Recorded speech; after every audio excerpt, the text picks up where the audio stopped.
Hello everybody, I'm Count Christo. Excuse the appearance and the slightly scratchy voice. I have caught the plague. So, a couple of very short video on Warhammer 3. A couple of weeks ago I made a video about Warhammer 2 diplomacy. And why it was worse than Paradoxes because it didn't tell you the reasons for which the other factions have for accepting or refusing various requests that you make. And this is something that people immediately said, but this is fixed in future Total War games. Excuse me, more recent Total War games. So, cool, okay, no problem then. So let's go into some negotiation. Let's say I want to work towards confederating Bjornling here. So we'll talk to them. Sorry, vassalizing.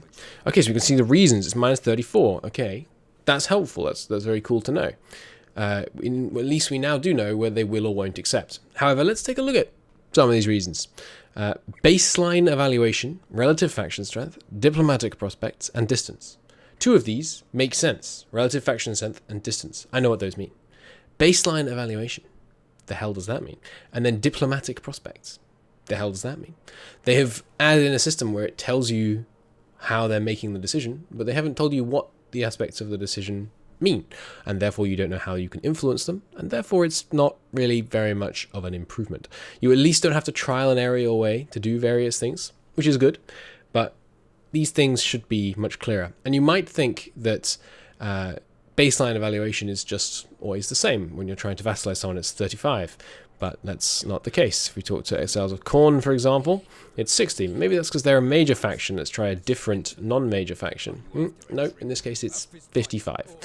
So what they've done is they've explained what causes something, but you're just pushing the can down the road. You also need to explain what causes the things that explain why they're making the decision they make. This is something that Crusader Kings 2 did a little bit badly eons ago. On like 1.2, Crusader Kings had some kind of the plus minus system, and some of them were things like baseline and that similar terminology.